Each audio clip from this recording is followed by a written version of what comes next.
അപ്പോൾ നമ്മളിന്ന് വന്നിട്ടുള്ളത് വളാഞ്ചേരിയിലുള്ള കഫേ എലോക്സിലാണ്. പക്ഷെ നല്ലൊരു ആംബിയൻസ് ഉള്ളൊരു സ്പേസ് ആണ് കേട്ടോ. ഇവിടെ ഒരു പരിപാടി ഇല്ലാതെ വീട്ടിലൊന്ന് ബോറടിച്ചിട്ടുണ്ടെങ്കിൽ ഈ ഒരു ടൈമിൽ ഇങ്ങനെ ഇവിടെ വന്ന് കുറച്ച് ടൈം സ്പെൻഡ് ചെയ്യാൻ കുഴപ്പമൊന്നുമില്ല എന്ന് ഞാൻ പറയും. കാരണം നല്ല അത്യാവശ്യം വെറൈറ്റി ഫുഡൊക്കെ കിട്ടുന്ന ഒരു പ്ലേസ് തന്നെയാണ് കേട്ടോ. ആദ്യം തന്നെ മെനു എടുത്ത് ഇവരെ വെറൈറ്റി ഐറ്റം എന്താണെന്നാണ് നോക്കിയാണ് ഇവരെ സ്റ്റാഫ് വന്നിട്ട് പറഞ്ഞത് സിംഗർ ഡൈനാമിക്കും സിംഗർ ക്ലാസിക്കും ആണ് ഇവിടെ ഇപ്പോഴത്തെ സ്പെഷ്യൽ എന്ന്. അപ്പോൾ ഒന്നും നോക്കില്ല, അതങ്ങ് എടുത്തോന്ന് ഞാനും പറഞ്ഞു. അപ്പം നമ്മളെ സ്ഥിരം കലാപരിപാടികൾ, നമുക്കിപ്പോൾ ടേസ്റ്റ് ചെയ്യാനുള്ള ഫുഡ് മാത്രമേ നമ്മൾ പറഞ്ഞിട്ടുള്ളൂ. ഇനി ടേസ്റ്റ് ഉണ്ടെങ്കിലും വയറിന് സ്ഥലം ഉണ്ടെങ്കിലും അടുത്ത ഫുഡ് നമുക്ക് ഓർഡർ ചെയ്യാമെന്ന് വെച്ചിട്ടായിരുന്നു. ഒരു ഗ്രേപ്പ് ജ്യൂസും ഒരു ചിക്കു ജ്യൂസും ആണ് നമ്മൾ ഓർഡർ ചെയ്തത്. അപ്പോൾ നമ്മൾ ഐറ്റം ഇതാണ്. അപ്പം നമുക്ക് പ്രത്യേകമായിട്ടൊരു ഡെക്കറേഷനൊക്കെ ചെയ്തിട്ടാണ് അവർ കൊടുന്ന് തന്നിട്ടുള്ളത്.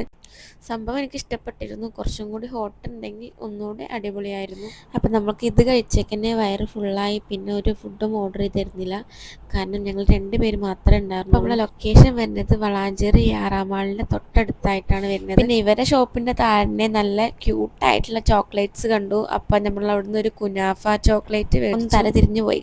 ഞാനങ്ങനെ ചോക്ലേറ്റ് കഴിക്കാറില്ല, അപ്പം നാത്തോന് വേണ്ടി മേടിച്ചതാണ്. അപ്പം അടുത്ത വീഡിയോയിൽ കാണാം.